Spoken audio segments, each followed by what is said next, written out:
Salve rapa, salve massa ligada aqui no perfil do Rappel News. Olha aí, Eduardo Fex de volta na área. E hoje a gente está trazendo aí um convidado especialíssimo aí para debater com a gente aí, o Mano Ciro, certo? Mas antes, fica aqui a deixa, o pedido, o adendo para todo mundo aí se inscrever no nosso canal. O link se encontra aí na bio, certo? Se inscreva lá no YouTube. Nos acompanhe também pelo Facebook, Happy Old News. E, claro, passa para os parceiros aí, compartilha Instagram, Happy Old News 90. E agora uma novidade, nós estamos também no Spotify, firmeza? E é isso. Vamos aguardar nosso convidado entrar aí. Aquela uma horinha e pouquinho aí de bate-papo. O Ciro, que recentemente encabeçou um projeto aí junto ao Conselho Municipal de Cultura aqui de Campinas, certo? Chamou várias pessoas aí de vários segmentos para trocar ideia. Parece que ele já tá aqui, ó. Que firmeza.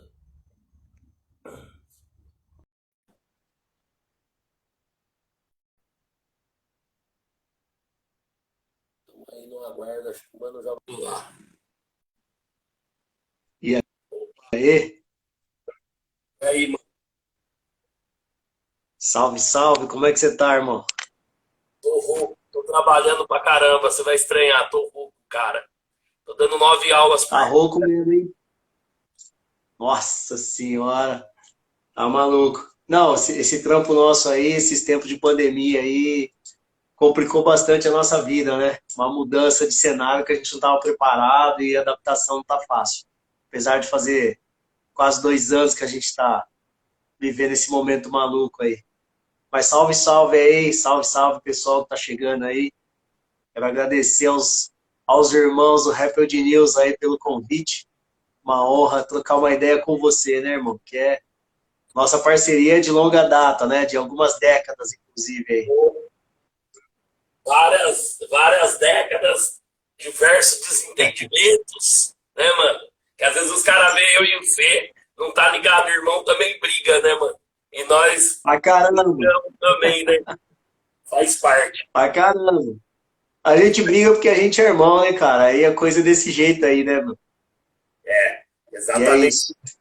Ô, mano, eu que agradeço aí o convite, desculpa aqui ajeitando as paradas. É legal receber um cara aí, não só porque você é brother, é mano, né, irmão, mas é um cara que sempre traz novas ideias, é um cara que eu ouço bastante. E a gente sempre, quando se tromba, a gente troca várias ideias, eu fico mais no intuito de aprender, né, mano? E nunca Tô assim, louco. ocupando o seu lugar de fala, você como um homem negro, militante e tal. É bacana ouvir seus pontos de vista, né, cara? Ouvir a análise da sua perspectiva, né? Que trabalha numa instituição e tá ligada também na militância, militância partidária, militância do movimento negro e tal, né, mano?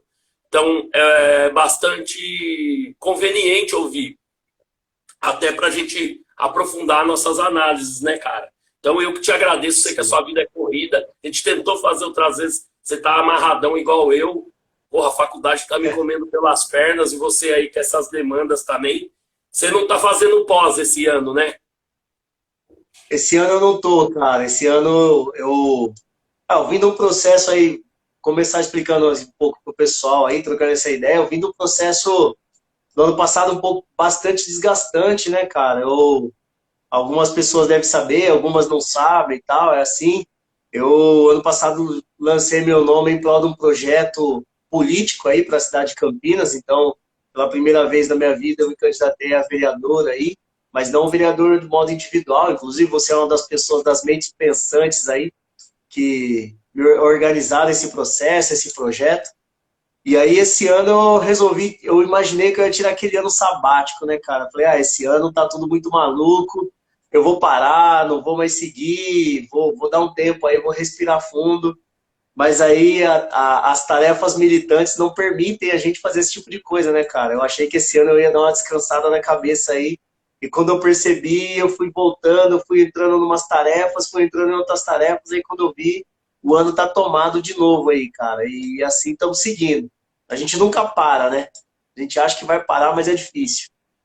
Mas é isso também, eu gosto, né, cara? Militância e ativismo pulsa na minha veia, não consigo ficar parado mesmo. Então, faz parte. Mas ano que vem eu volto para os estudos, cara, porque também é outra coisa que, felizmente, é uma coisa que eu não consigo ficar parado mais, não. Assim, gosto muito de estudar, dar uma oxigenada, aprender sempre. Então, estou me organizando aí para ano que vem fazer igual você está fazendo. Você é meu exemplo aí. Vamos abraçar mais uma aí. Obrigado, cara. Eu tô aqui, tá me comendo pelas pernas, mas é bom, porque é um ano só, né, essa segunda minha graduação, então ela é rápida. E como todo mundo lá que faz trabalha, as provas sempre são aos sábados ou sexta-feira à noite. Então tem que estar com a cabeça legal. Mas bacana, cara. Falando ainda sobre esse seu processo, mas antes mandar um salve geral aí. Tem muita gente aqui, ó. Salve Du, salve Ciro, forte abraço. X-Men, o Oh, Sam, mano, DJ Sam tá por aqui, grande Sam. Aqui tá também o meu oh, aluno, o Tei Chaves, salve. Oi, o professor tá te mandando um alô aí. Todo mundo aí, muito obrigado pela audiência, é um prazer. A nossa amiga Vivian Marques, olha aí. Beijão, Vivian. oh. Grande Vivian Marques. Salve, vida. Pô, satisfação, hein? Da hora. Um seleto, audiência refinada. Olha só, falar um barato para você aí, falando sobre esse processo da sua candidatura política, né, cara? Quando o Gregory esteve aqui, foi meu convidado, a gente falou bastante coisa. A gente até comentou do nosso irmão, o saudoso Henry, que Deus o tenha, né? Que o Henry também se aventurou como você, como homem negro, vinha já de uma construção, né, cara? Assim como você. Talvez você tenha uma construção mais alinhada dentro do movimento. O Henry fez essa construção mais um pouco aberta, mas não deixa de ser uma construção importante, né? Ele fazia ali com o pessoal do setor do samba, se achegou da gente e tal. E o Henry teve bastante votos, mas não o suficiente para se eleger. Então, mano, fica aqui a pergunta, a mesma que eu fiz pro Gregory, até para entender os pontos de vista, sempre, lógico, respeitando seu lugar de fala, como homem negro e tal. O que advém esse processo, mano? Que você passou por isso também. A população negra é 54% da população, assim, o contingente de pessoas, né? 54% da população e a gente não consegue eleger representantes. O que você acha? O que acontece? Por que, fazendo um recorte, por que aqui nós temos esse contingente maciço e não temos representantes da negra, da etnia lá, da raça negra, nos mais variados Sim, setores, sim. ativo, Não, enfim, executivo e tal. boa pergunta. Antes de responder, só para dar um salve no pessoal que está chegando aí, ó. Banca de News aí, todo mundo presente de hoje, JM, Ita, Blue, a rapa toda aí, a nossa banca, né? Nossos parceiros, quero dar um salve para todo mundo que está chegando aí, todos sem exceção, Dom Bruno, Vivian, os alunos do Du aí, muito bom aí, obrigado aí pela moral de estar chegando aí com nós nessa ideia. Bom, Du, acho que é o seguinte, como você colocou, eu participei já de alguns outros projetos políticos, né? Estou na militância já faz um tempo aqui na cidade de Campinas, no interior paulista. Primeiro pelo hip hop. Na verdade, assim, me encontrei através do hip hop e aprendi e me organizei enquanto um homem negro. Então, o hip hop me trouxe essa formação. Mas a minha primeira luta é sempre pela questão racial e o hip hop que é a minha vida, né? A nossa vida. Infelizmente, nós ainda, e infelizmente eu digo porque a nossa geração é uma geração que continua lutando e conquistamos alguns avanços, mas ainda bem longe do que é o ideal, né?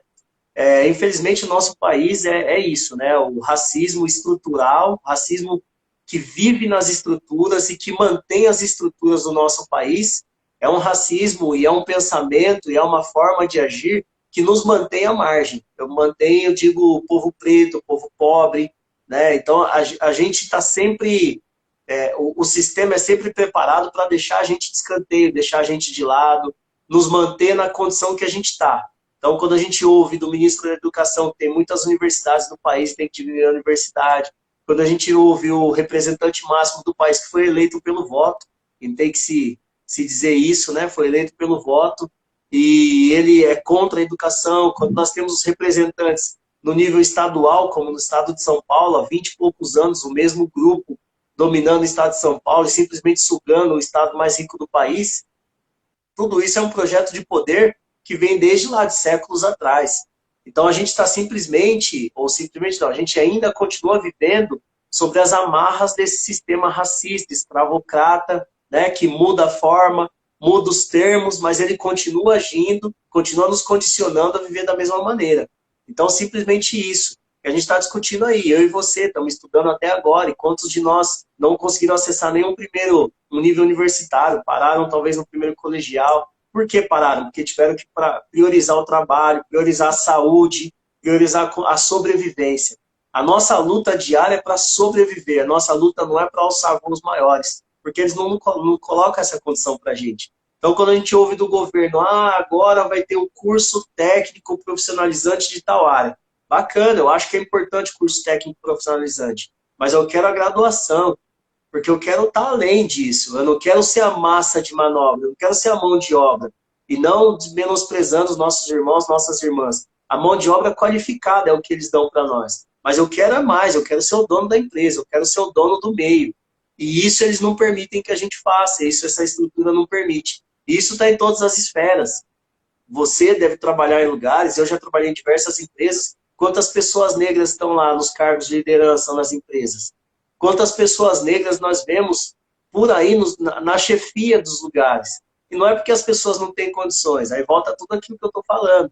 É porque nós estamos condicionados a viver dessa forma, eles nos colocam dessa forma, e é muito difícil se libertar disso, porque a nossa luta primária é pela sobrevivência.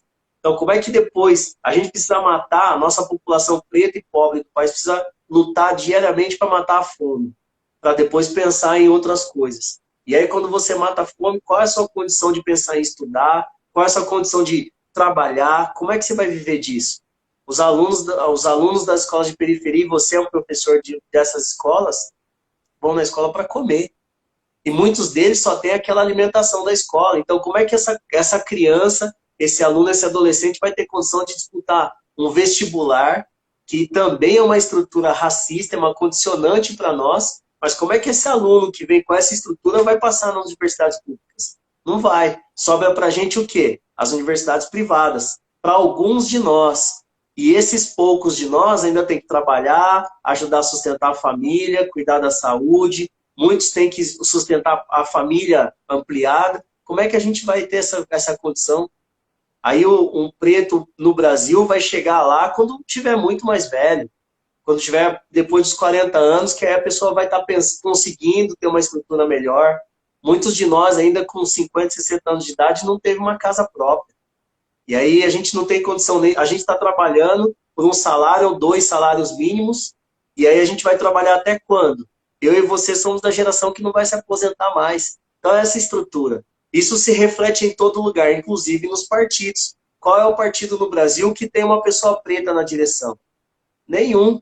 E aí, minimamente, alguns partidos de esquerda, ou que têm uma concepção à esquerda no país, minimamente fazem a discussão racial. Minimamente. Eu falo isso abertamente, eu falo isso, essa crítica no partido do qual eu faço parte. Inclusive, eu não tenho problema com isso. É mínimo isso. Nós não estamos nas instâncias de decisão desses partidos. E aí, obviamente, para os candidatos e candidatas pretas do país, é o reflexo. Nós estamos na cidade de Campinas, tem 1.200.000, quase 1.300.000 pessoas. Quantos vereadores pretos tem ali? Quantas mulheres tem naquela Câmara? Quais são as pautas que estão passando naquela Câmara? Quase nenhuma. Para nós, zero. Para nós, no máximo, vem como assistencialismo. Então, é essa discussão, cara. Essa é a nossa sociedade.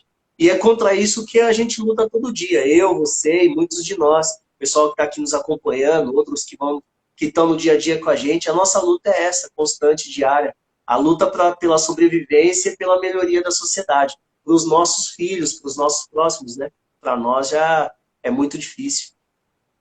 Perfeito. Aí dentro dessa estrutura partidária, você acredita que é um erro dos próprios partidos não ter essa abertura, não fazer esse recorte racial? de trazer mais gente. Porque, assim, uma coisa que eu coloquei pro Gregory, né, cara? Até que o nosso saudoso Mano Henry, ele tinha uma representatividade dentro do setor dele. Mas eu não consigo, às vezes, ver o nosso povo voltando nos nossos, né, cara? Assim, tem, sei lá, uma coisa que me chama a atenção. Às vezes, converso muito com os alunos na escola, sem citar partidos, bandeiras partidárias e tal. Mas essa coisa do voto mais setorizado, mais distrital, de, por exemplo, tem eleição para vereador. Pô, por que vocês têm que eleger um vereador aqui do bairro? Desse lance de ser mais corporativista, né? De votar naquilo que você acredita. Eu também não sei, né, cara? E aí, volto a repetir, respeitando sempre seu lugar de fala. Por que você acha que, às vezes, o nosso povo não... Eu sei que tem uma falta de candidatos negros e negras, claro. Isso que você falou é perfeito. Até por conta da estrutura dos próprios partidos de esquerda que seguem esse trâmite estrutural aí secular. Mas assim também, quando aparece o que falta para que o nosso povo eleja, vote nas pessoas da pele, com a melanina mais escura, assim, negra, sei lá. Por exemplo, vou te dar um exemplo, vamos voltar um pouco. O Netinho de Paula. Você lembra que ele estava liderando a pesquisa para senador do estado, aí o Aloysio Nunes acabou vencendo. Teve aquele escândalo tal, Sim. referente a uma agressão dele. Mas mesmo assim eu não via ele. O povo não o via como um representante. Sei lá, uma coisa minha, assim. Se você entendeu o que eu perguntei, se eu me fiz entender.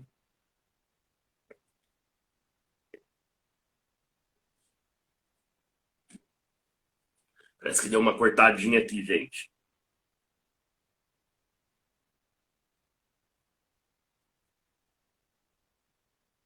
Só um minutinho aqui que o Ciro tá voltando.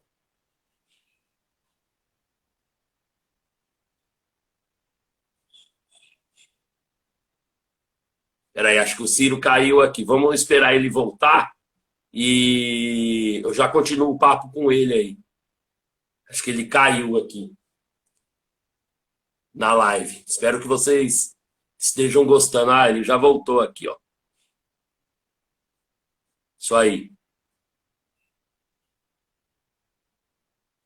Ciro de volta na área. E aí? E aí? Caiu. Deixa eu te fazer. Voltamos. Voltamos. Você conseguiu entender minha pergunta? Será que eu me fiz entender?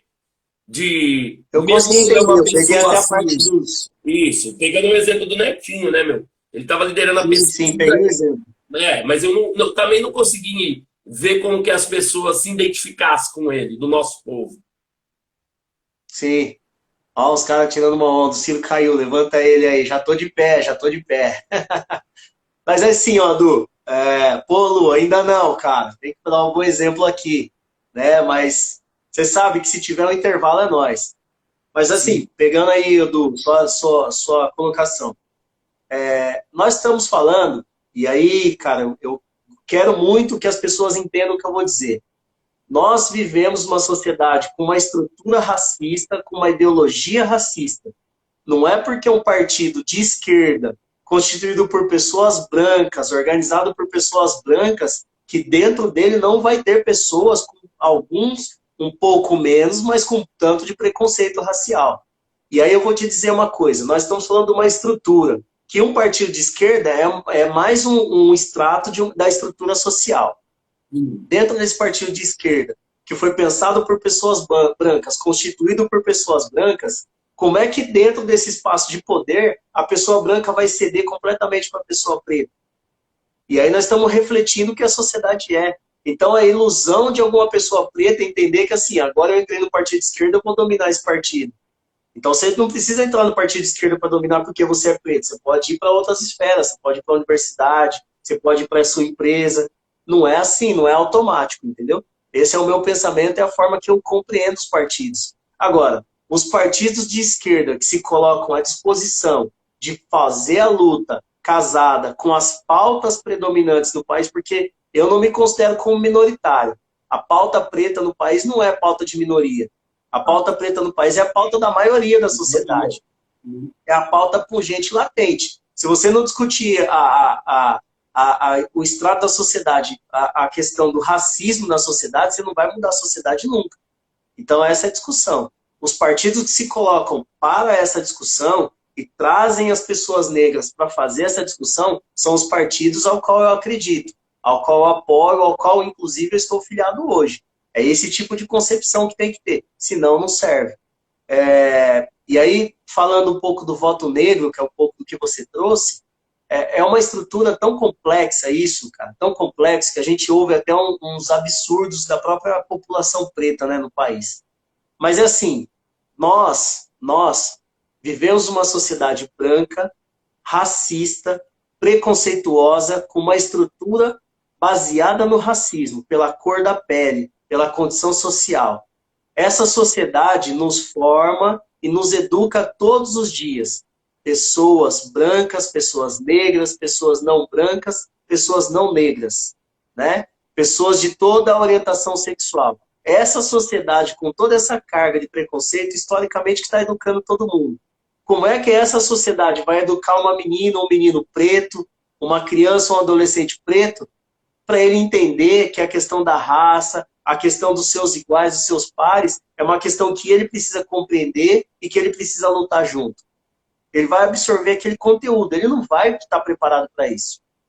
Não tem no ensino, você é professor, pode confirmar isso, no ensino público não tem nada que dialogue com a pauta preta. Então, como é que você está formando uma pessoa para entender isso daí? Como é que você está formando um adolescente de 16, 17 anos para ele entender que ele precisa eleger alguém parecido com ele no tom de pele, alguém parecido com ele pela concepção, alguém parecido com ele pelo universo que ele vive, pelo bairro, pela estrutura social? Como é que ele vai entender isso? Ele não vai entender, porque não é automático. Isso daí é um processo que essa pessoa, esse adolescente, vivenciou da infância até aquele momento do voto. Aí chega no momento do voto, vai o Ciro lá e fala, você tem que votar numa pessoa preta, porque o preto é igual a você. Ele fala, não, eu sei que o preto é igual a eu. Mas é que eu conheço aquele cara ali que não é preto, que ele parece ser legal. Ah, na televisão eu vi aquela outra pessoa que é branca, que é interessante. Na internet chegou para mim que esse daqui é legal. Eu nem te conheço, Ciro, então é por isso que eu não vou votar em você. Não é porque você é preto, é essa discussão.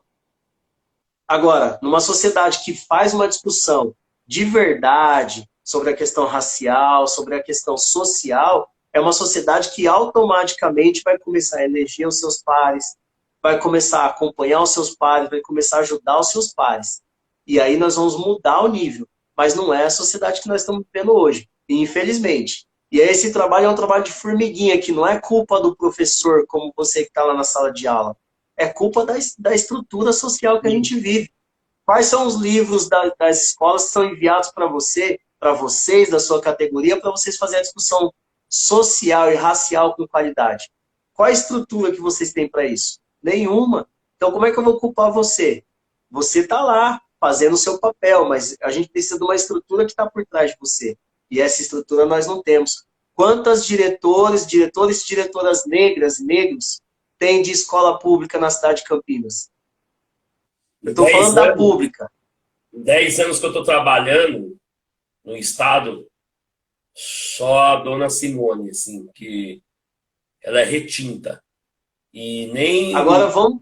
mais claro. Você já veio... 10 anos, muito pouco, né, meu? Agora fala para mim. Você que conhece a educação não só pela esfera pública, e nas particulares? Estão falando de escola. Agora vamos pegar nas faculdades, nas universidades. Faz uma análise. E aí nas universidades, vamos pegar os professores universitários das universidades públicas. Quantos são pretos? Quantos coordenadores de curso? Quantos reitores? Quantas reitoras? Quantas pessoas pretas? Aluno passa um monte. E aí? Sim. É isso, essa é a estrutura que nós vivemos. Então, como é que a gente vai discutir o voto negro se as pessoas não se veem? Esses dias eu estava vendo aqui na TV, né? A gente está vendo várias pessoas que aparecem na televisão hoje em dia e tem a questão da representatividade, que é fundamental a representatividade para essa geração que está hoje, e para nós. Quantas pessoas pretas nós vimos na tela da TV na nossa infância, na nossa adolescência? E aí é isso, entendeu? Então, o que eu entendo, que também eu tenho uma característica minha que eu aprendi, que a gente não deve só ficar jogando problema para frente, a gente tem que apontar a solução, né? Então, pensando enquanto solução, eu entendo que a solução, Du, é estudar. A gente precisa estudar, a gente precisa compreender, a gente precisa disseminar o conhecimento. E não é o estudo só o formal, como você que cumpre um papel fundamental na sociedade. Não é o estudo lá da sala de aula, é o estudo fora também. A gente precisa se compreender, a gente precisa entender a nossa história, a gente precisa entender o que a gente está fazendo aqui, por que a gente está nessa condição, para a gente pensar a mudança da sociedade. Então a gente precisa estudar. Não tem outro caminho, cara. Eu entendo, infelizmente, que o caminho é lento, mas é o caminho que considera uma estrutura forte, que é o estudo. Eu não consigo ver de outra forma. Não, perfeito. É isso. Você sabe que isso. Pô, tá vindo uma galera aqui, ó. A Meire mandou um abraço. A Meireles, Joelma. O Blue aqui fez uma colocação maravilhosa sobre essa questão do aquilombamento, né, mano? De ocupar. E isso que você falou, Cira, é interessante. Passa pela Lei 10.639, né, cara? Porque, assim, nós estamos se aproximando do mês da consciência negra. Eu burlo, cara, eu burlo o sistema. Porque lá, eu lanço uma coisa, né? Eu me caguetando, mas tem que falar a verdade. Eu lanço no sistema o planejamento. Porque nos livros de história, a questão da consciência negra, 20 de novembro, quilombo e tal, é agora no quarto bimestre. Mas eu acredito que essa discussão ela tem que ser feita ao longo do ano. Tanto é que esse ano eu fiz questão, cara, porque o 7º ano eu tinha que escolher um conteúdo de revisão. Eu falei, nós vamos estudar o Império Egípcio. Por quê? Até para eles entenderem que o egípcio fica no norte da África, tem toda essa questão territorial, essa questão de poder. Porque quando eu comecei a mostrar para eles as paradas do Egito, eles não acreditaram. Falaram, pô, professor, então, daqui é África. Trouxe a máscara mortuária de Tutankhamon, negro e tal. Mostrei para eles no livro. Então, é muito louco. E essa discussão ela tem que ser feita antes mesmo. Porque, igual você falou, tem alguns livros até, alguns livros mais modernos, que trazem um substrato um pouco melhor. Os livros de sociologia, sim, são mais profundos. Mas os livros de história, é igual você falou, carece. E eu acho que isso é por conta da Lei 10.639 não ter dado prosseguimento. Eu, já como eu tenho essa formação e fiz alguns cursos e milito um pouco na área, faço questão, entendeu? De debater bastante isso. Mas se o professor ele é muito preso nessas questões curriculares da escola, malandro, ele vai bater de frente. Porque aí ele só vai ter 15 dias no ano para falar sobre esse tema da escravidão, que vai coincidir com o quarto bimestre. E no quarto bimestre você já está fechando nota. Quinto conceito, preparando atividades para quem vai ficar de recuperação. Sendo que essa discussão ela poderia ser feita de maneira assim, regular, né, cara? Dizendo. Entendeu? Com vários estratos. Sim. Então, quando, por exemplo, tratando da independência, da proclamação da República, igual agora, 15 de novembro, vai ter uma atividade. Eu já fiz já preparei. Vamos falar sobre a proclamação da República, mas vamos dizer também que esses republicanos se tornaram republicanos e eram monarquistas porque não receberam dinheiro do governo e foram contra as pautas abolicionistas, né? Então, todos os recortes da nossa história brasileira, ela tá ali com a questão racial. Não é uma coisa descolada, né? Então, acho que, nesse sentido, eu consigo... Agora, esse novo curso que eu estou fazendo está me trazendo esses novos horizontes. Não que eu não fazia, mas agora me permitiu um aprofundamento, entendeu? Então, é isso que você falou. Um erro que eu vejo, assim, alguns, né? Mas eu vou trazer pelo menos um erro muito importante, assim. Por exemplo, na educação, e isso é muito complexo. O mês de novembro, eu até corrigi uma pessoa que falou isso para mim. Toda vez que chega no mês de novembro, eles começam a procurar as pessoas pretas para trocar uma ideia, não sei o quê. Eu falei, então, no mês de novembro eles chamam a gente, mas no mês de agosto eles fazem pior, porque eles associam a gente com folclore. E aí começam a associar o povo preto com a história do folclore, com o preto e o índio, né, indígena, com a questão do folclore. Então, são erros complexos que a gente vê. E aí, é como eu disse para você, se na educação formal, de base, que você está dia a dia preparando uma massa de pessoas, que são pessoas pensantes, que são as pessoas que vão tomar conta na próxima geração da sociedade, essas pessoas não estão recebendo o conteúdo completo e complexo para entender a sociedade que eles vivem. Então, depois que sai desse lugar, né, quando as pessoas entram, parece uma marcenaria, entra uma tora de madeira e sai um quadrinho de parede. É assim que eu vejo o modelo da educação no país hoje. E aí você não oferece para essas pessoas, essa massa pensante, mecanismos, ferramentas para eles desenvolverem o raciocínio, para eles fazerem a ligação do que precisa fazer, compreender onde eles estão, para onde eles vão, de onde vieram, como é que você vai cobrar depois o resultado? Não tem como. Não adianta discutir a pauta racial só em novembro, porque eu sou preto o ano inteiro. Eu não sou preto em novembro. Parece que o povo preto parece pernilongo no verão. Então, quando chega no verão, a gente começa a ter aquela infestação de pernilongo. O povo preto, na educação, parece a mesma coisa. A gente estava lá num casulo, isolado, esquecido. Aí, quando chega em outubro, todo mundo sabe o telefone de uma mulher, de um militante, de algum ativista preto. Pô, e aí, você pode vir na minha escola dar palestra? Eu falo, não, não. Sabe quando eu podia ir nessa escola dar palestra? Quando você foi preparar a sua aula no começo do ano, quando você foi fazer a preparação do conteúdo do ano. É nesse momento que eu queria estar com você aí. Agora não adianta, você vai me chamar para quê? Qual é a diferença que eu vou fazer indo lá e falando por 15 minutos, que é isso que já me convidaram, para 45 pessoas? Lógico, alguém vai absorver o conteúdo? Tomara que sim, mas é um tiro no escuro. Eu não quero estar lá 15 minutos no ano. Eu quero estar lá o ano inteiro. Eu quero que a pauta prioritária, que é a questão racial, que vai transformar a nossa sociedade, seja discutida no ano inteiro. Porque senão não valeu. Senão aquelas pessoas, aqueles alunos negros, aqueles alunos que vivem naquela condição, eles sofrem racismo e violência psicológica e física o ano inteiro pela cor da sua pele. E aí chega só no mês de novembro que a gente vai discutir isso, está totalmente errado.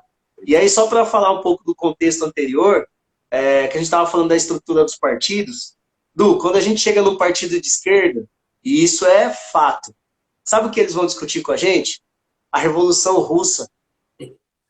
Eu acho fundamental a gente discutir a Revolução Russa. Eu gosto disso, eu acho bacana. Vamos discutir Marx, vamos ler Lenin. Eu acho fundamental, vamos entender o capital. É fundamental. Mas sabe o que eu perguntei uma vez no partido, numa reunião desse pessoal? Eu falei assim, hoje a gente está discutindo isso, e na próxima pauta vai ser a partilha da África. Aí todo mundo ficou olhando pra minha cara e falou assim, Eu falei, não, eu topo, vamos discutir a Europa. Eu acho que a gente tem que discutir tudo, porque a gente tem que compreender tudo, todas as visões, todos os porquês, porque impacta no nosso dia a dia também. Agora, e a África? A África para vocês é o quê? É um canto do mundo? O que é a África? Quando é que a gente vai discutir para a gente começar a compreender? Não, é que a gente não tem nada assim formulado sobre isso. Falei, então, galera, sabe o que acontece? Quando vocês estiverem, vocês me chamam. Pelo menos à disposição de trocar essa ideia, porque senão não valeu para mim. Sim. Então, esse é o partido de esquerda, essa é a estrutura do nosso país. Essa é a estrutura dos partidos de esquerda no nosso país. Ah, mas Ciro, você está no partido de esquerda. Sim, eu estou no partido de esquerda, porque nesse partido de esquerda tem a discussão racial, a gente faz a discussão por inteiro, a gente coloca lá, a gente se coloca na executiva do partido. A gente tem essa possibilidade de discutir os rumos do partido a partir da executiva. Eu, desde quando entrei no partido, participo das discussões, das decisões pela executiva do partido. Sim. É por isso que eu tô lá. Entendeu? Porque se fosse para ser diferente, eu nem tava. Não valeria a pena. Seria só mais um. Então é um pouco disso, cara. Legal. Mas é isso. Falo demais também. Vou parar um pouco de falar. Boa. A Joelma tá falando aqui, que ela é professora também, né? E discute esse assunto do ano, que é bacana, para eles já começarem a entender. Ô, meu mano, falando... É isso. Mudando um pouco a pauta, falar um pouco de uma outra coisa que a gente ama. Falar um pouco de música. Você tem acompanhado aí a nova geração e aí trazendo para esse debate. Pessoalmente, a gente já conversou sobre isso. A gente tá percebendo, inclusive no rap nacional, o advento do trap, né, mano, do drill, as batidas ficando mais africanas. E ao mesmo tempo também o pancadão, né, mano? O funk aí, que a molecada gosta tal, tá se achegando, né, cara? Tá sendo mais um elo. E aí eu acho que tá pra ter uma virada aí. O Rincon Sapiência já tinha feito esses experimentos, a Drica Barbosa, o próprio Rael, e Sim. vários, exatamente, o MC do BK, essa galera que tá nessa vanguarda hoje aí. Você acredita que agora essa participação do Brau, Brau colando com esses meninos aí, tá pra sair o clipe a qualquer momento, inclusive, você acha que vai dar uma mudada?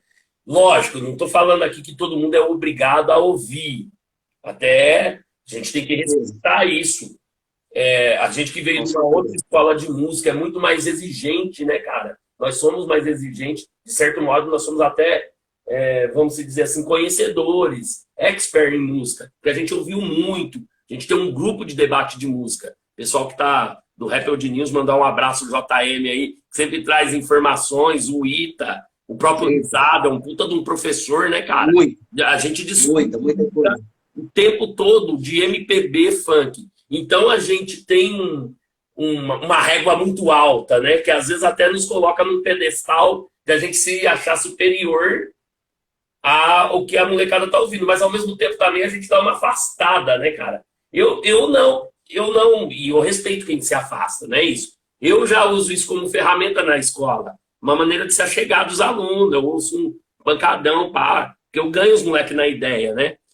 Eu fiz um puta debate, aquela discussão da Lacoste, da marca e tal. Mas você acha que é Sim, sim. assim? Com essa participação do Brau, me parece que a letra é um pouco consciente, não é uma coisa assim, muito solta, né? Uma coisa trazendo mais o lance do empreendedorismo, desses moleques de periferia. E aí a gente tem que tirar o boné pra esses moleques que, pô, é lição, né, mano? Os moleques, nesse sentido, tá milionário, tá abrindo empresa, tá formatando, fomentando uma cultura. Do jeito deles, mas tá. O que você acha, mano? O que Sim. você acha desse aparelhamento, assim, Bom, dessa aproximação? eu vou fazer um resgate. Você falou um pouco de nós, da nossa história e tal, né? Não é que eu não acho que eles estão sendo revolucionários. Primeiro, começa por aí. Eles estão seguindo o fluxo natural que iriam seguir. Eu acho que cedo ou tarde o rap, o hip hop ia chegar na estrutura financeira, ia ter a pauta, dinheiro dentro do movimento. Cedo ou tarde, tá? Então, eu acho que é um caminho natural. Eu acho que até demorou bastante. Eu imaginava que há 10 anos atrás essa estrutura já ia estar como está hoje. Mas tudo bem, é o tempo das coisas. Mas assim, fazendo um resgate, a nossa geração também passou por isso daí. Aliás, o hip hop vem disso, né? Essa crise que o funk, aquele funk original dos guetos de Nova York, dos Estados Unidos, aliás, aquele funk foi um movimento que, no primeiro momento, teve um embate muito sério com o hip hop. E o hip hop teve uma divergência muito grande se a gente pegar musicalmente com o funk. Quando o rap começou a ser rap, e deixou de ter aquela mesma sonoridade que o funk, o mesmo tipo de conteúdo nas letras, a gente começou a seguir o nosso próprio caminho. Daquela música funk que tinha. Aqui no Brasil, é só você pegar o conteúdo lá. E o rap no Brasil tem sempre uma característica, aliás, depois da primeira década, acredito eu, uma característica muito forte que é a contundência nas letras, né? Então, a característica do rap do Brasil, eu falo do rap BR, foi pegar as letras bem incisivas, fazer um discurso politicamente reflexivo, que, olha, o caminho não é esse. O rap sempre teve um papel de fazer um retrato fiel daquele momento que estava a sociedade. Então, nós vivemos esse rap. E esse rap deixou de ser uma música dançante, uma música do baile. Quantas músicas a gente não conseguia, era impossível você tocar numa balada, num rolê. Porque não era uma música para aquilo. Na nossa época, quantos rappers que caminhavam com nós que falavam, se tocar minha música no rolê, ou eu ignoro o DJ. Lembra dessa frase? Você ouviu isso tanto quanto eu. Não foi uma vez só. Porque para nós era inconcebível a pessoa ouvir aquela letra que era para refletir e estar dançando em cima. E o rap veio nisso. Eu acho que tudo Se são me fases. permite, só Depois, fazer uma observação, sim, teve lógico. até um embate, você vai lembrar, que a gente participou de uma discussão numa mesa, que os b-boys falavam, mano, a gente dança na música de vocês que a gente se identifique. Os rappers iam lá, colocavam o dedo e falavam, não, para de dançar, quero que você ouve minha letra. Eles se sentiam ofendidos dos Exatamente. b-boys e as b-girls dançarem a música do cara. Nós vivemos isso. Então, é isso que eu estou dizendo. A construção musical. Só que aí o que aconteceu com esse rap? Esse rap não era uma música que podia tocar, assim, não era uma música dançante, uma música festiva. Era uma música para refletir, uma música que você tinha que parar e refletir sobre o que estava vivendo, aquilo que você estava ouvindo, e tomar alguma atitude muitas vezes. Isso foi mudando.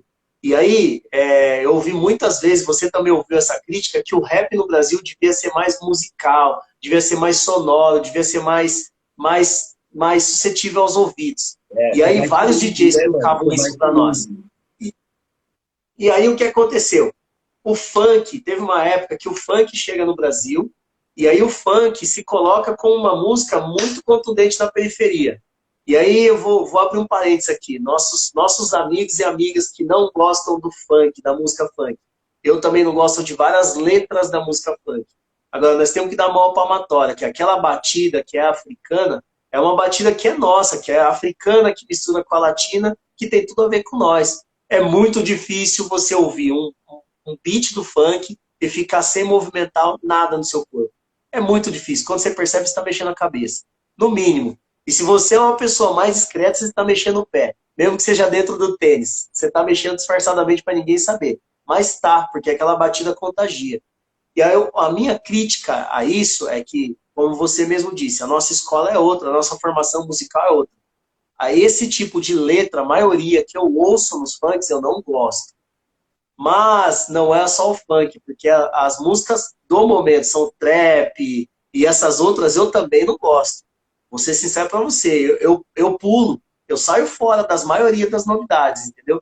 Porque não, para os meus ouvidos não é legal. Não é que a música é ruim, é que para mim não é legal. Eu já estou no momento que, assim, muita coisa eu não quero ouvir mais. Porém, é um movimento que eu respeito. Porque o que acontece? Você já participou comigo, a gente já trocou essa ideia. Eu fiz um trabalho uma época aí, em algumas associações, umas ONGs, em umas escolas, que era uma troca de ideia com a molecada que chamava Do Funk ao Funk. E eu pegava musicalmente a música dos anos 70 e chegava até 2020. Eu fiz até 2019, foi quando eu consegui fazer, 18, 19. E aí eu falava do funk ao funk. E dentro desse funk ao funk, estava falando de rap. Estava falando de nós, dos rappers, das rappers.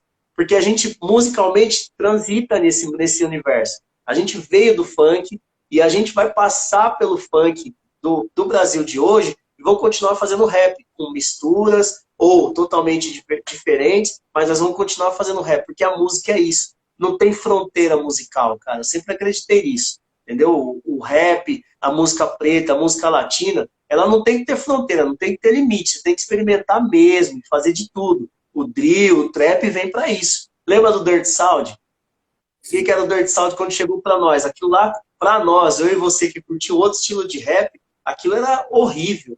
E aí depois a gente se Grandão, acostumou né? e depois a gente passou a gostar. Sim, Você lembra disso? fujão, né? Aquelas batidas Os crunch, eletrônicas e tal. é isso, a batida totalmente eletrônica. O funk, e aí quando a gente começa a absorver o ritmo do funk, a produção da música funk dentro do rap, e levar a produção do rap para dentro da produção do funk, misturar as duas coisas, aí aquilo começa a ficar mais. A gente começa a, opa, isso aqui até que dá jogo, isso aqui é legal para nós. Então é nesse sentido que eu gosto. Agora, o que é ruim? O que é ruim para mim é o movimento que tem por trás. Tudo que é demais é complicado. Então, quando você joga de uma vez muita grana na mão do pessoal que não tinha estrutura anterior para isso, meu, você pega um pessoal de comunidade aí que, meu, passou um cortado na vida. E aí, de repente, estoura com a sua própria música, com a sua arte, e aí você joga 1.000, 2, 3, 100, 1 milhão na mão dessa pessoa em um ano, é uma transformação muito radical. Qual que é o preparo que essa pessoa tem? Entendeu? Então, essa mudança radical, essa virada de chave, eu acho que é o que complica um pouco quando a gente fala do funk e também do rap hoje. porque as pessoas não estavam preparadas. A gente não está preparado para isso. Você está preparado? A gente tem planos, mas você não está preparado para ganhar 1 milhão por 500 mil reais por mês com a sua música? Um moleque de 16 anos, você vive com isso daí. Então é difícil isso, entendeu? Mas eu ainda assim acho que é importante ter o dinheiro, fundamental ter o dinheiro. Eles estão criando uma outra lógica dentro do nosso movimento, que é uma lógica muito interessante. Eu mandar um salve pro Jorge aí. Eu e o Jorge estamos aí com a produtora Reaquize. É uma década, vou fazer uma década com a Reaquize agora, no começo do ano. E o Jorge é um cara que tem muito mais ouvido do que eu, você sabe disso. Ele consegue fazer isso. Ele ouve e ele gosta do que ele está ouvindo. Eu sempre falo, até para quem vai trabalhar no nosso estúdio, eu ouço porque é o trabalho que eu tenho que fazer. Mas não é uma música que eu ponho no meu carro para ouvir, ponho no meu celular, no fone de ouvido, porque não é uma música que eu gosto. Mas eu respeito o movimento e a atitude dessa molecada que tá afrontando aí tudo. A sociedade em si com as suas músicas, com seu vestimenta, seu jeito de ser. E tem que ser assim mesmo. Nós fizemos isso na nossa época, eles têm que fazer agora na época deles. Perfeito. Ô Ciro, e deixa eu te falar uma coisa. Essa questão, a gente debateu já pessoalmente, debatemos no grupo. Como é que você vê esses embates, cara? Da nova geração com o da velha, tá sempre enroscando o bigode, mano. Tá uma coisa até um pouco chata. Lembrando também que aí, né, temos que dar a mão à palmatória aqui sem hipocrisia. Vários caras da velha também deram milho e não foram, às vezes, cobrados com a intensidade que a gente, às vezes, quer cobrar a molecada, né? A gente sabe, gente que tá no meio, de gente que promoveu festival, não pagou cachê, nego que deu balão, marcou o show e não compareceu, nego que foi lá... Cobrou de coletânea e não gravou coletânea. Exato. Gravou, cobrou e não gravou. Aconteceu isso. Pegou o dinheiro dos manos e das manas e sumiu. Mas assim, esse lance de enroscar o bigode, como é que você vê? Você acha justo e necessário? Apesar que eu sei sua opinião, mas para você externalizar para a rapaziada que está aí, que o entrevistado é você. Você acha justo esse tipo de cobrança? Tem que haver mesmo essa cobrança, essa conversa de olho a olho, no tete a tete? Ó, eu acho que é assim, tem que ter, Edu, porque a gente tem que se colocar. Eu vou trazer um exemplo de fora, vou fazer uma análise maior aqui, que é além do nosso movimento. As pessoas que não fazem parte do movimento hip hop, elas não têm mas nem de longe, nenhum resquício de dúvida de nos identificar pelas nossas vestimentas, pelo nosso linguajar, pelas nossas atitudes. Eles não têm. Quando você usa um boneco como esse, todo mundo sabe que você é do hip hop. Esse que você está usando, a sua camiseta, a sua corrente, o seu relógio. As pessoas não têm dúvida. Mas aí, quando vem para o nosso meio, a gente tem que ouvir assim, eu faço trap, eu canto trap. Não, você canta rap. E você só canta trap porque um dia existiu alguém que cantou funk, que depois cantou gangsta, que depois cantou R&B, que depois cantou crunk, que hoje você está cantando trap. Então você tem que se ver, né, dentro dessa árvore. Então acho que a gente precisa explicar isso para as pessoas. Eu acho que o tom que a gente precisa usar é de explicar. Eu sempre falo, eu e o Jorge temos muito essa troca de ideias e você faz parte disso, que é a passagem de bastão, tá ligado? Nós passamos por isso. A passagem de bastão, a gente recebeu o bastão. Por vários motivos. Primeiro, porque a gente se colocou para receber, porque a gente chegava lá, na nossa geração, como é que era? Ó, ninguém chegava falando, você chegava quieto. Muitas vezes você e eu chegamos quieto e voltamos quieto. Porque a nossa geração foi assim. Mas a gente foi e a gente voltou para aprender, para entender, para conhecer e por respeito. E dali a gente seguiu o nosso caminho. Trilhando mais ou menos a mesma direção, mas seguimos o nosso caminho. Quantas críticas nós não recebemos por tudo que nós fizemos? Hoje eu acho interessante, você é um cara que, aquele pessoal que já criticou, olha para você e fala, pô, da hora a sua caminhada. Mas são as mesmas pessoas que lá atrás não entenderam o que a gente estava querendo fazer. E muitos de nós aqui em Campinas passamos por isso. Então, eu acho que é isso. A gente também não pode repetir esses erros. A gente não pode simplesmente jogar pedra. Agora, não dá para deixar totalmente solto, entendeu? É uma geração que está chegando aí que pensa que porque acessou o Google, ele sabe tudo do rap. Porque buscou no Wikipedia, e já conheceu todas as informações que precisava. Tá errado, não é assim, cara. Não é assim que você vai aprender. Você sabe muito bem disso, você é formador, você é professor, educador. Não é assim que se aprende. Não é porque você leu um texto reduzido, escrito sabe Deus por quem, que você já é o dono da informação. Então, tem que abaixar um pouco a bola. Tem que ouvir. Eles têm que nos ouvir. A gente tem ideia para trocar. Entendeu? Eu acho que o erro está aí. Então, usa um pouco da prepotência, que é da idade. Nós já fomos assim, né? A juventude tem aquele ímpeto que eu estou fazendo.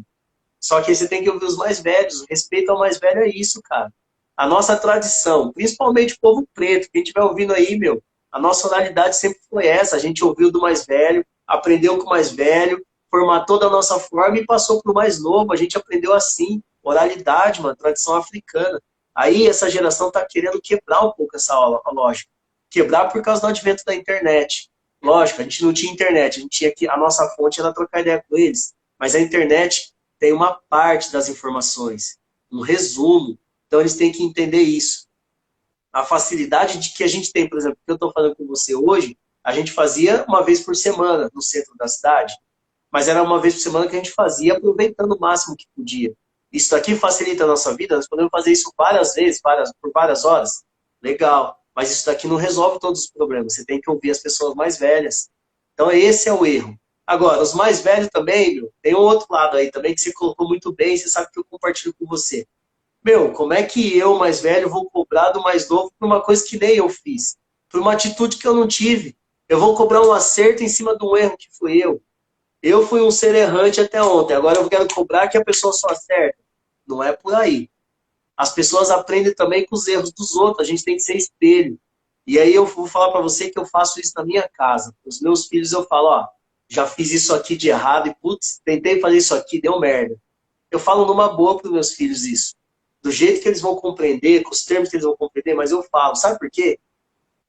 Porque se eu falo para eles seguir por um caminho, porque aquele é o certo, eles têm que entender que eu sou uma pessoa errante igual a eles. E que o erro deles não é o fim do mundo, é só um erro. E aí eu tenho que explicar para eles quando eu acerto e tenho que mostrar para eles que eu também já errei. Para eles não errarem como eu já errei. Entendeu? E aí esse é eu acho que a nossa geração e uma geração até contemporânea nossa, eu vou dizer assim, precisa acertar, ajustar um pouquinho no tom da cobrança. Porque a gente não precisa ser cobrador, a gente tem que participar, colaborar, educar, formar as pessoas que estão chegando. Porque, meu, Du, quantos anos nós vamos ficar nessa batida do rap aí? Por mais quantos anos? O pessoal está achando que eles vão ficar para sempre, né? São semente, mais 40 anos. Não vai não, a nossa geração já está indo, cara. Nós temos que passar o bastão. E eu fico muito feliz quando eu vejo, por exemplo, o Malcolm. Pô, o Malcolm é um menino, eu falo menino, mano. Novo pra caramba, olha a postura que o Malcolm tem. O Malcolm chega lá igual a gente chegava. Ele chega às vezes no estúdio lá na Reaquise, ele senta, ele ouve, ele levanta uma irmã, a gente fala louco, Malcolm. Não, tá de boa aí. No outro dia ele vem com as ideias dele. Então, é isso, porque eu entendo isso, o que você falou ontem foi assim. Ele para, leva pra casa dele, processa e traz de nós e vem pra trocar ideia. Entendeu? Eu acho que a molecada tinha que ter essa postura, tem que ouvir também, né, cara? E é isso. Essa é a minha opinião, né? Só a minha, não é que tá certo, não. É só a minha opinião. Não, sim. E uma coisa que eu sinto falta, o contato, né, cara? A nossa geração, você falou, a maioria da galera que está nos assistindo aqui fez parte disso, da gente se encontrar ali de frente à CIA. Em São Paulo tinha um ponto de encontro na São Bento, na Praça Roosevelt. No Maranhão tinha o ponto de encontro dos caras lá. No Monumento para Zumbi, os caras do break do rap se encontravam lá. No DF tinha também, na Planaltina, os caras encontravam na Ceilândia. Cada lugar tinha, nessa época aí, uns 25 anos, 30 anos atrás, um lugar específico de encontro, de troca de informações. Você lembra? Eu chegava, eu era folgado, comprava um monte de CD, falava, olha aqui que eu comprei, olha a capinha. Mas foi ali que foi ali que eu entendi que tinha um produtor que se chamava Runick, que produziu o Bonnie. Foi ali que eu conheci um Juicy J, que faleceu, que produziu o Tupac. Foi ali que eu conheci um Mel Man, que trabalhou com o Dr. Dre. E assim sucessivamente. Um Ted Riley, que produziu os caras do R&B. Ou um Tio Rabone, que ajudou o Racionais a produzir o primeiro e o primeiro do Pavilhão 9, o Medizu e o DJ Rafa, que produziram brilhantemente Sistema Negro Visão de Rua, e assim, porque tinha no encarte do CD. Hoje, com o advento do Spotify, eu sinto isso também. Tem a música, mas não tem as informações, quem que tocou o baixo, quem foi o guitarrista. Então, acho que falta essa troca de informação. A música, ela tá muito instantânea, né, mano? Os caras é um Muito. hit Uma hoje. geração instantânea, né? É um hit hoje, É isso. daqui 15 dias, um mês já não é. O moleque já, pá, já tá vindo outro. Então, me Exato. preocupa um pouco esse lance. Não que eu sou contra a capitalização, muito pelo contrário. Mas eles também têm que entender que o tempo vai passar. E que hoje eles estão com uma nave boa, mas às vezes vai faltar o dinheiro para pagar o aluguel depois. Parafraseando o Ice Blue, o Ice Blue falou isso numa entrevista aí. Então, isso me preocupa. Acho que é isso que você falou, falta essa... E a gente também não consegue acessar muitos moleques. Eu vejo lá no George que vocês conseguem. Agora vai voltar aqui a praça, a Batalha do Cálice, eu vou ver se eu colo com os moleques ali, lá do Vida Nova, do coletivo Vida Nova, que eu tenho uma proximidade. Eu já dei aula lá, aí dá para trocar ideia e ir passando informação. Que o nosso maninho lá do coletivo Vida Nova, como que é o nome dele? Você tá ligado? Ele até dá aula de formação. Putz, como que é o nome Caramba, dele? me fugiu, tô com o rosto dele aqui na minha frente. Vou lembrar daqui a pouco. Vou lembrar. Mas Eu acho que assim, o trabalho que ele faz é legal. De ele reunir a molecada, sim, cada dia, uma vez por semana antes da batalha, falar, não, vou trabalhar contra a homofobia. Hoje nós vamos falar sobre Zumbi dos Palmares. Hoje vamos falar sobre Gangazumba, sobre Nizinga, sobre o rap nacional. Leva uma capa de disco, senta. Tipo a batalha do conhecimento que o Criolo promovia. Porque o pessoal que sim. vem disso daí já vem com uma outra formação. Mas ao mesmo tempo também, como você falou, as coisas estão muito instantâneas, que às vezes os moleques pulam essa etapa. E às vezes nós mais velhos não temos como chegar nos moleques. Tá inacessível, você percebe isso? Então, na verdade, eu tenho uma crítica à nossa geração nesse sentido. E aí eu vou, de novo, cumprimentar o Jorge. O Jorge teve um papel fundamental comigo. Eu não sei, eu não consigo mensurar quantos anos faz isso, mas foi logo no começo do fluxo urbano aqui em Campinas. Se alguém estiver ouvindo, acompanhando, ou ver depois aí vai lembrar. Foi bem no começo do fluxo urbano aqui em Campinas, o Jorge falava para mim, Ciro, vamos encostar lá. Eu falava, louco, Jorge, qual que é de lá? Não, molecada, tem uma molecada nova que você nunca ouviu falar, que tá lá. E eu já tava a milhão aqui, fazendo um monte de coisa, eu já tava cansado de fazer um monte de coisa. E ele falou, meu, tem uma molecada nova lá que você vai chegar lá, você nunca viu, e a molecada tá fazendo o negócio acontecer, tá fazendo a cena. Eu falei, então vamos lá um dia. Aí combinamos, meu, eu era muito resistente a encostar. E aí eu estou contando essa história para depois, contextualizando, para depois explicar meu ponto de vista. E aí o Jorge, ele fez questão, mano. Ele passou em casa, me pegou, levou lá no fluxo urbano e pá. Quando eu cheguei lá no fluxo urbano, eu lembro como se fosse hoje. A primeira vez que eu encostei lá, tinha uma roda, devia ter mais ou menos umas 40 pessoas. Umas minas muito da hora, trocando ideia, dando risada, uns caras muito doidos, tomando umas e pá.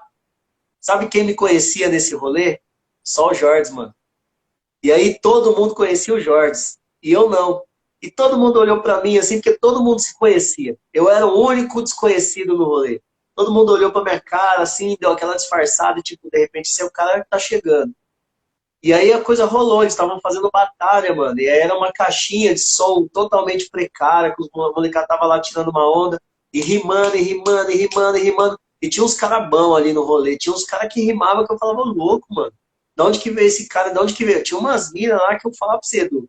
Umas minas que rimavam assim, que absurdamente, mano, absurdamente. E a batalha quando comendo.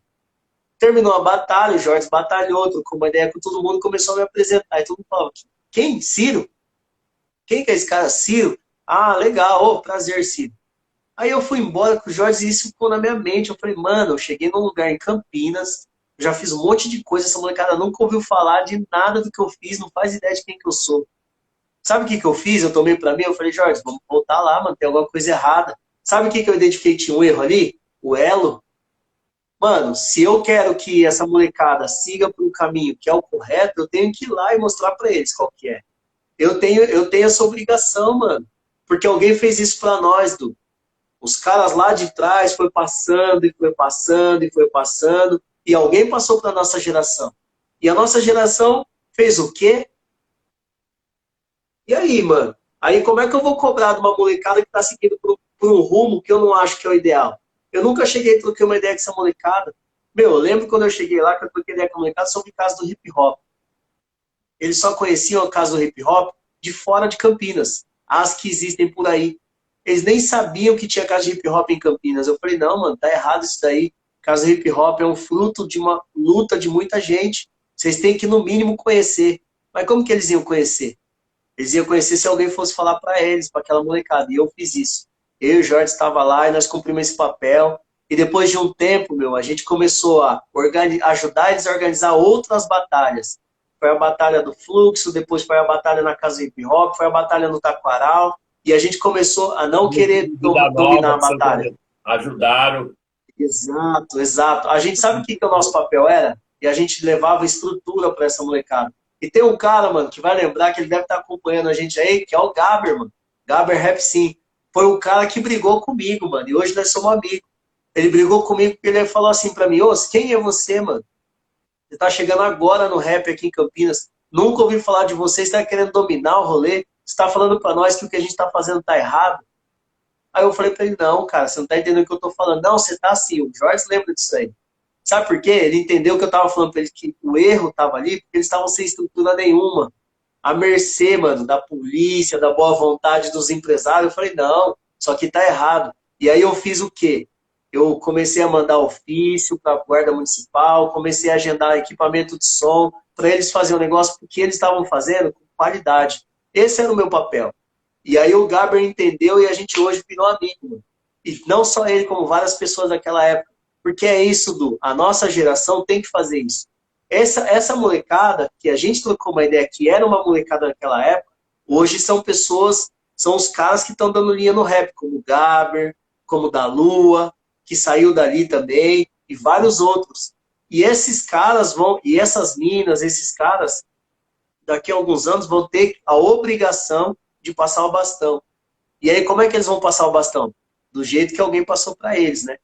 Então, a postura dos contemporâneos da nossa geração é o seguinte, meu, abaixa a bola, vai lá trocar uma ideia com a molecada, vai ouvir o que eles têm para falar, porque eles têm muita coisa interessante para falar, vai ouvir o que eles estão rimando, porque eles estão rimando muita coisa legal, e aí você vai passar todo o seu conteúdo para eles, para que eles tenham, além do que eles têm, eles também tenham esse fator histórico, aí, esse peso, para seguir na linha que a gente acha que tem que seguir. É assim que tem que ser, mano. Sim. Ô, Ciro, aproveitando essa deixa aí, você falou sobre construção. Como é que foi esse projeto que recentemente você encabeçou, reativou até, trouxe vários manos da nossa época de 20, 22 anos atrás, que nem estava participando do movimento, conseguiu agregar novas pessoas que estavam soltas aí em prol daquela... Você poderia explicar melhor? Da prefeitura, tal, da prefeitura. Enfim, de criar um coletivo novo para tirar representantes para que participasse desse Conselho de Cultura da cidade, já que o hip hop está inserido, tal, tem uma lei até municipal sobre o dia do Exato. hip hop, enfim. Como é que foi essa construção toda aí? Você me perdoa, eu vou ser sincero, você vai falar que eu não acompanhei essa. Você recorda, eu estava com alguns problemas particulares, né? E você foi vítima Sim, desse sim, não tinha como. problema aí, É e eu não isso. estava bem, Participei também mas dessa eu fase. não consegui acompanhar, cara, tudo. Então, para mim, assim, ó, é muito legal, cara. Isso me renova todos os dias, esse ativismo. Foi assim, recapitulando, terminou o processo eleitoral e eu decidi que eu ia dar uma desligada um pouco, eu precisava, né? Terminou o processo eleitoral, mas ainda estava no pico da pandemia. Então eu estava bastante confuso, bastante, assim, um pouco perdido em o que eu vou fazer, como que eu vou fazer, o que vai ser o meu amanhã, né? Assim como você e várias outras pessoas. E aí, algumas pessoas, cara, que eu nunca tinha ouvido falar na minha vida da área de cultura de Campinas, pessoal de rádio, pessoal das outras de outras áreas da cultura de Campinas começaram a me procurar. Pô, Ciro, a gente estava esperando terminar o processo eleitoral, trocar uma ideia com você. E aí é o seguinte, ano que vem vai ter uma nova gestão do Conselho Municipal de Cultura em Campinas, e a gente precisa que tenham representantes assim como você, com esse pique, com a história que você tem, para tocar as pautas lá. Eu falei, não, cara. E aí, veja só como são as coisas. Eu estava falando muito sobre passar o bastão agora.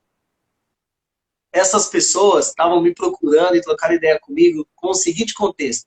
Ciro, nós já fizemos, já militamos, já atuamos ali, já construímos muita coisa. Agora está na hora de passar o bastão para quem está vindo. A gente não tem mais energia para tocar aquilo ali. A gente já está viciado naquele processo. Então precisa de sangue novo. E aí a gente está convidando algumas pessoas e você é uma delas. E aí você me conhece, né, Du? Quando eu pensei em falar não, eu já estava dentro. Eu tenho esse defeito aí, cara. Quando me chamam para esse tipo de situação, eu não consigo, cara. Eu relutei, até quando eu pude. Mas quando eu percebi, meu nome já estava lá, eu já estava atuando. E aí eu caí no Conselho de Cultura de Campinas agora, empossado agora no começo desse ano. Conselho de Cultura, para minha grata surpresa, renovou totalmente. Então, por exemplo, a primeira vez na história que nós temos uma mulher à frente do Conselho de Cultura, uma mulher preta, que é a Andréa Mendes, mano, nossa parceirona aí, minha amiga, um salve para você, Andréa. Ela é a presidente do Conselho de Cultura de Campinas, pela primeira vez na história, uma mulher negra à frente do Conselho. E aí, quando eu me vejo nessa situação, qual que é o meu papel? Meu papel é fortalecer o processo, né, cara? E aí eu senti falta, tem outras pessoas ali, como o nosso irmão Jursa tá lá também, e tem outras pessoas ali do hip hop no Conselho de Cultura? Tem. Mas aí eu pensei, eu tenho que estar com o pessoal que não está aqui nesse lugar. O Conselho de Cultura tem mais de 40 pessoas, e aí o Jursa e a Paula Galati, grandes parceiros aí, conversaram comigo e falaram, Ciro, vamos puxar o povo do hip hop, vamos organizar uma frente do hip hop aqui, porque a gente precisa do hip hop ativo de novo, combatente aqui, para as pautas de política pública da cidade. E aí, foi assim, Du, nós conversamos isso numa segunda-feira. Nós chamamos todo mundo para trocar uma ideia, todo mundo que a gente tinha contato, na terça-feira de dia para conversar na quarta-feira. Na quarta-feira tinha 100 pessoas numa reunião virtual do movimento hip hop da cidade. E aí, da geração antes da nossa, até a geração de... Tem uma pessoa lá que tem, acho que 14 anos de idade. E aí eu falei assim... Né? De todas as linguagens do hip hop. Break, grafite, todas. E a galera do social, né, mano? Que é a galera do social, da imprensa e tal. Isso é legal. Exato. E aí é isso, cara. A gente está discutindo a pauta sobre política pública na área de cultura em Campinas, também com esse front, né? Com esse exército de gente do hip hop, é o que me deixa muito orgulhoso. Por quê? Porque eu tô vendo lá que tem um monte de gente que eu não conhecia, tem um monte de gente que eu me apresentei para essas pessoas, e que aí eu fico muito feliz que essas pessoas vão tocar o processo, o hip hop, e a gente vai poder ficar de boa, a gente vai poder curtir. Lógico, né, cara? Quem é ativista como nós nunca descansa. Mas a gente vai poder entender que tem outras pessoas dirigindo os processos, e até melhor do que a gente já fez. E é isso que me anima todos os dias. Esse é o resultado. Legal. E desse processo aí, como é que é essa relação com o poder público? Esse conselho, ele fiscaliza as verbas destinadas à cultura, ou ele, através da Câmara de Vereadores, ele pode propor projetos para algum vereador? Como é que é? Ó, esse conselho é um pouco diferente. Eu sou uma pessoa que já atuei em outros conselhos na cidade, né? Conselhos municipais. É muito importante que a sociedade civil se organize para discutir a política pública dentro dos conselhos. O conselho nada mais é do que uma organização da sociedade civil que tem o respaldo, ou seja, a porta aberta dentro da prefeitura para discutir a política pública. Seja verba, seja estrutura, seja orientação política. A gente está discutindo a coisa pública, a esfera pública. E aí o Conselho de Cultura, ele tem um papel muito importante, porque ele é um conselho deliberativo. O que significa isso? Ele é um conselho que o que é discutido dentro do Conselho de Cultura, a Secretaria de Cultura tem que executar. Ou a Secretaria de Cultura tem muitas pautas que ela só pode executar se ela discutir dentro do Conselho de Cultura. Isso é muito importante. Uma delas, e aí a gente está falando sobre grana, em Campinas tem o Fundo de Investimento à Cultura de Campinas, chama FIC. Esse dinheiro é uma verba muito grande que todo ano, é uma lei que todo ano a Secretaria de Cultura faz um edital e distribui um recurso para as pessoas fazerem cultura na cidade. E aí nós levantamos os dados históricos, um parceiro nosso, Caian, levantou um dado histórico sobre esse processo e, pasme, fique de boca aberta. Esse recurso nunca chegou em nenhuma pessoa preta da cidade de Campinas. Nunca na história desse recurso. Nunca chegou em nenhuma pessoa da periferia de Campinas. Esse dinheiro foi concentrado, essa distribuição desse recurso, sempre na região de Barão e na região do centro de Campinas. Nunca chegou nem perto do Vida Nova, mas nunca chegou perto do Ouro Verde, nunca chegou perto do Campos Elíseos, nunca chegou nessa região. Esse recurso público. Por quê? Porque não tem gente lá na ponta que faz cultura, que atua na cultura? Tem, você acabou de falar, nossos manos estão lá no Vida Nova. Por que esse recurso não chegou lá? Porque a estrutura da nossa sociedade é uma estrutura racista, preconceituosa. Por isso que nenhuma pessoa preta acessou o recurso público. Mas esse recurso público veio do imposto que essas pessoas pretas da periferia pagaram.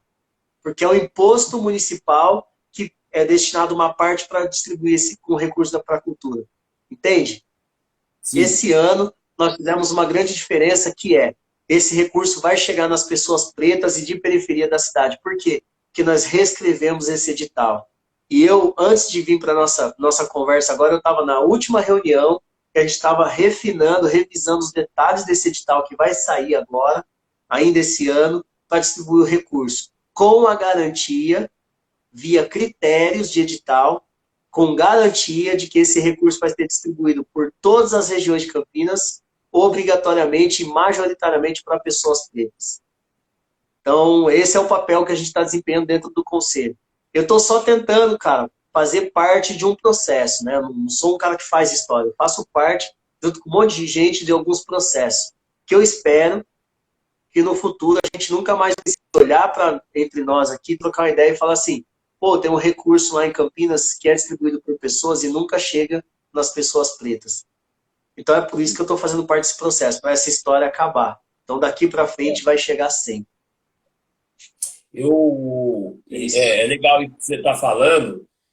Eu estava vendo a entrevista da Alessi Brandão com o Brau hoje, voltando do trampo, eu falei, vou ouvir, né, cara? Eu até aconselho. Vou ouvir ainda, hein? Vou ouvir ainda. Não dá spoiler, não, hein? Legal. Ela vai um pouco nisso que ela falou. Ela falou algo muito parecido, mas com o lance do funk, que ela queria fazer com que a manifestação do funk ela tivesse um apoio do poder público no sentido de organização. Por quê? Porque ela fala que vai trazer público e vai fomentar também ganhos. A prefeitura vai levar cultura, sei lá, num ponto de cultura, tem a noite do funk. Isso vai também fomentar os negócios, porque o tiozinho que vende um pastel, tiazinha que vende um guaraná, um cachorro quente e tal, vai colar. E ali, a prefeitura cedendo esse espaço e organizando, não vai ter perigo. Ela até citou, ela falou que os eventos da virada cultural que tiveram menos ocorrências, ou quase nenhuma ocorrência, foi os de funk. Então ela falou, não, tem que ser bem gestado, porque se deixa na periferia, se deixa só no fluxo, o que vai acontecer? Eles vão ser abastecidos por coisas que não são ilícitas, né, mano? Você tá me entendendo? Vai colar o cara da facção A, facção B, e vai tomar aquilo ali. Ele vai participar da organização do jeito dele, ele vai vender coisas que não são não é legal pra molecada. Então tinha que meio que ela falou, o rap aqui Isso. em São Paulo já conseguiu isso, né? O X está fazendo um bom trabalho, eu estou acompanhando. O X está fazendo um bom trabalho à frente do movimento hip hop lá em São Paulo, junto à secretaria. Todo dia Sim, tem live sim, e dos mais variados segmentos, né, das mais variadas linguagens, sim, sim. apresentações dos artistas mais novos, dos artistas mais velhos, enfim. Achei legal esse trabalho do X nas casas de cultura. E é isso, né, cara? A É, gente tem que se apoderar do poder público desses recursos. Porque na advém dos nossos verdade, impostos, né? eu tenho uma opinião sobre isso que, assim, você sabe muito bem, e algumas pessoas também, eu sou produtor, né? Faço eventos aqui na cidade de Campinas. Fiz muitos eventos particulares, privados, né? Porque o dinheiro é importante, é bom, eu gosto, eu quero. E eu também fiz muito evento, e acho que a maior parte dos eventos que eu fiz foi eventos públicos, gratuitos, para todo tipo de pessoas aqui em Campinas. Então, entre os eventos que eu já ajudei a organizar, formatar, participar, tem desde rap na Concha, que se ajudou a participar. No Centro de Convivência a gente fez evento lá também, inclusive nos últimos tempos, aí você lembra, é, ali no Teatro de Arena, né? É, em outros locais públicos, praças de quebrada e tudo mais. Então, assim, essa participação do poder público, ela tem algumas questões importantes. Por exemplo, me surpreendeu, eu estou sempre aprendendo, porque eu gosto muito. Alguns anos atrás, eu fui ajudar, junto com as outras pessoas, a produzir um evento de música eletrônica, lá na Estação Cultura. Esse evento era um projeto que as pessoas tinham, que os DJs falavam assim, meu, a gente toca nas casas e as casas que a gente toca, as pessoas da periferia não acessam, mas as pessoas queriam acessar. Eu olhei para a cara deles e falei assim, é mesmo? O pessoal da periferia quer ouvir música eletrônica? Quer, mano. Não quer ouvir as outras, só o que tá lá. Quer ouvir o que não tá lá também. Só que as pessoas não têm junto, às vezes, 2 meses de salário para ir dar um rolê lá, porque é caro. E eu quero levar isso aí lá na periferia. Eu falei, puta, é mesmo isso aí? Então vamos ver se esse negócio dá certo. O projeto começou, nós começamos essa atividade com um evento com. Ah, não tinha 20 pessoas no primeiro, e o último tinha mais de 5.000. 5.000 pessoas que vinham de tudo que é canto da cidade, de tudo que é canto da cidade. Tinha gente que vinha de outras cidades para curtir 4, 6 horas de música eletrônica. Tudo organizadinho. Eu falei, meu, esses caras estavam certos. Só que aí o que, que acontece com isso, Du? Qual que é a participação, muitas vezes, do poder público nessa história? Eu te dou espaço, eu não vou multar os carros que estão parados em volta, e aí você faz o que tem que acontecer. Esse evento de música eletrônica parou, sabe por quê? Porque a Guarda Municipal entendeu que eles iam chegar no evento e descer a borracha e jogar spray de pimenta na molecada. E aí eu tô falando do evento que tinha mais de 5.000 pessoas, pela minha conta tinha mais de 6, mas na conta oficial tinha 4 e poucos mil pessoas. Eles iam descer a borracha na molecada simplesmente porque eles achavam que tinha que parar o evento. Era 9, 10 da noite. E aí eu falei pro comandante, até então, naquele momento da guarda, eu falei assim, você tem certeza que você quer chegar aqui descendo a borracha? Ele falou, sim. Eu falei, então vamos fazer o seguinte, quando você começar a bater, eu vou ligar primeiro pro seu comandante, pro secretário de segurança, depois eu vou ligar para a imprensa, e aí todo mundo vai vir aqui para ouvir o seu showzinho, você quer aparecer. Você não tem motivo nenhum para fazer isso. Só que eu estava discutindo com esse guarda no centro da cidade, na Estação Cultura. Você acha que lá na periferia alguém teria condição de falar isso pro guarda municipal? Tinha mais de 20 viaturas da guarda. Mais de 20. O guarda fez a gente desligar o som do evento às 9h30 da noite. Ele falou, se não desligar o som, eu vou bater. Eu falei, então, você não vai bater, nós vamos desligar o som e nós vamos acabar com o evento. Só que se daqui 1 quilômetro alguém apanhar de vocês, porque é isso que vocês estão querendo, amanhã nós vamos sentar numa reunião com o prefeito. Aí o guarda falou, pô, mas você é folgado. Eu falei, você nem viu nada. Você nem sabe quem que eu sou, então você faz o que você tem que fazer, eu vou fazer o que eu acho que eu tenho que fazer e pô. Isso aconteceu com música eletrônica, com rap, aconteceu com evento de funk, com a participação do poder público. Então, ter o poder público não significa que você resolveu os problemas. O que a gente tem que mudar é a concepção das pessoas. A concepção racista, a concepção homofóbica, a concepção preconceituosa que essas pessoas têm contra nós de periferia. Não quer dizer que na periferia todo mundo é santo. Não quer dizer. Mas quer dizer que a concepção dessas pessoas é que está errada. Sabe por quê? Porque nós uma vez juntamos, na do Henry Paulino, Marcão, você tá ligado, né? Afromix, Negrão. Sim. Vocês dois são os únicos bugrinos da cidade. Ah, tem três, tem o Xandão. Então, seis os únicos bugrinos da cidade. Eu tenho felicidade de conhecer a torcida inteira do seu time. Só tem vocês.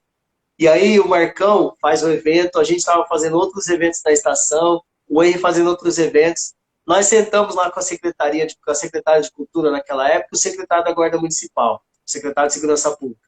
Aí nós apresentamos para eles os dados de 6 meses de eventos que a gente fazia na estação. Rock, rap, música eletrônica, samba e a Feira Afromix. A gente estava gerando em torno de 5.000 postos de emprego, 5.000 postos de emprego, diretos e indiretos. A gente estava gerando uma renda de mais de 200 mil reais para as pessoas ali naquele entorno. A gente estava falando de eventos que, em média, tinha entre 6 e 10 mil pessoas. E a gente estava falando do número de incidentes que a gente diz é briga, roubo e outros tipos de ações com violência, término com violência, zero. Nós levamos esses dados para o secretário de Segurança e para a secretária de Cultura. Sabe para que a gente levou esses dados aí? Para falar para eles que o que eles estavam dando de apoio para a gente ou era só o espaço ou era a borrachada da Guarda Municipal. E é isso a gente não estava querendo mais. Entendeu? É isso. Então a gente tem que discutir de verdade com o poder público. Qual é o papel deles? E não só vir dizendo que eles apoiam e põem o logo no cartaz. Que a gente acaba fazendo o que eles deveriam fazer. De graça para eles. De graça, né? Tem que tomar cuidado com essa concepção. Meu mano, seguinte, cara, a gente tá chegando ao final aqui. Vou me despedir de você, falar para você fazer as considerações finais. Que agora também a gente já tá nesse novo momento aí do Spotify. Essa live vai para lá. O Renato Legal. Cruz aqui, Ponte Pretano, mandando aquele salve, Renatão. Renatão, é nóis. E É a o nação. seguinte, cara.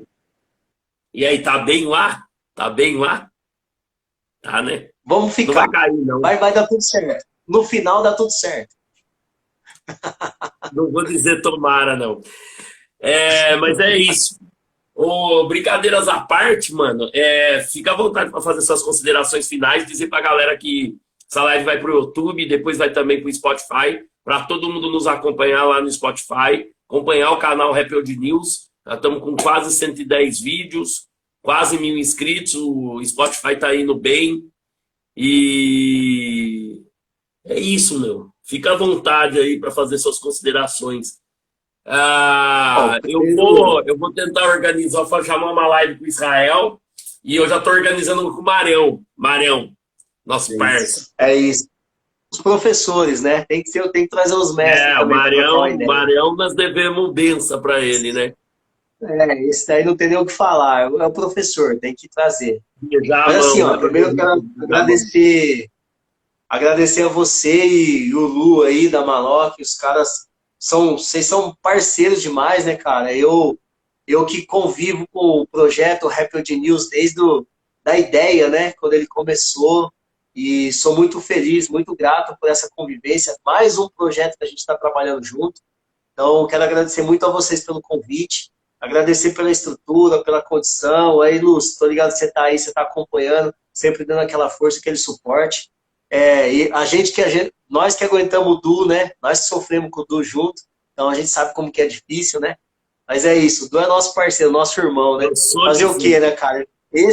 Pior do que irmão é ter um irmão que você escolheu, cara. Porque quando é que você não escolhe, você fala, a gente não escolhe, veio. Mas esse daí eu escolhi, aí é dureza. Eu tenho que criticar, mas tem que dar uma palmatória, porque eu escolhi esse vagabundo para ser meu irmão. Mas enfim, agradeço muito a vida por isso, né? Por esse bugrino que vive na minha vida aí. Quero agradecer também a todo mundo que passou por aqui, que está aqui ainda. Muito obrigado. Quem ainda não conhece, quem vai ver ou ouvir a nossa live, por favor, acompanhe o Rappel News. É um canal que tem muita informação, mas informação no nível de detalhe que as pessoas vão ficar surpreendidas. Então acompanha todas as redes sociais, Rappel News está lá. Quem não conheceu ainda, vai para conhecer. Quem não segue ainda, vai lá e começa a seguir, que é sensacional. Um canal fundamental aí pra gente que curte o movimento hip hop e o rap em si, gosta de informação. Quero agradecer pela troca de ideias aí, Du. Muito obrigado a todo mundo aí que acompanhou. Eu sei que eu falo pra caramba, né, cara? Eu sei pegar. A gente vai até de madrugada aí, você junto aí falante. Mas é isso, né, mano? É sempre bom ter esses momentos, é sempre bom poder colocar um pouco das nossas ideias. E é mais um espaço aí. Sintam-se à vontade também para seguir aí a gente, Rea15, que a gente tá junto com o Rapper de News, estamos junto aí na missão. Jorge, aquele abraço, irmão. Tamo junto aí, nós somos família. É isso. Muito obrigado, irmão. Muito obrigado, gente aí. Coração, obrigado, Bruno, Dom Bruno, Joelma, todo mundo que participou. Joey, Rapper de News, aí JM, vagabundo. Pô, não podemos esquecer. Hoje é aniversário do nosso irmãozinho, Alex Bahia, Alex, mano. Vou Bahia. deixar aquele abraço pra você, Alex. Isso aí. Grande Alex, parceiro de longa data. Muito obrigado aí, tamo juntão. Da hora, mano, da hora. Né? Eu que te agradeço, eu sei que você tá na correria. E é isso, né, mano? Vamos lutando aí. Eu acredito que o pior já tenha passado, tô me recuperando. Vocês aguentam minhas loucuras, minhas crises. Nossa, e eu tenho que só pedir desculpa e perdão para vocês pelos meus estouros, né? Mas já tô melhor, graças a Deus. Mas fico contente, mano. Foi uma troca de ideia. É muito bom ouvir você, Ciro, porque você traz, às vezes, uma visão muito mais ampla, né, cara? E você vem de um meio assim, você consegue lidar bem com essa questão privada, que você trabalha no meio privado, transitar pelo setor público, transitar pela militância partidária, pela militância do hip hop. E é isso, né, cara? Eu fico contente com a sua presença aqui. Uma pena que a gente não conseguiu fazer antes, mas já fica aberto o convite aí para o ano que vem a gente amadurecer essa ideia. E a gente bola uns outros temas aí mais leves, né, mano? Que hoje a conversa ela foi muito importante, mas tem hora que a gente pega pesado mesmo. É um tema meio Sim, complexo, mas é necessário falar, né, cara? Eu te agradeço mesmo, mano. sim. Valeu mesmo. Pô, Envie um abraço pra família aí, pros meninos e tamo junto. Vamos armar pra tomar aquele Guaraná ou uma gelada de leve. a gelada, de preferência, sempre. É, isso É aí. nóis, mano. Valeu, mano. Obrigado. Obrigado a todo mundo que colou aí.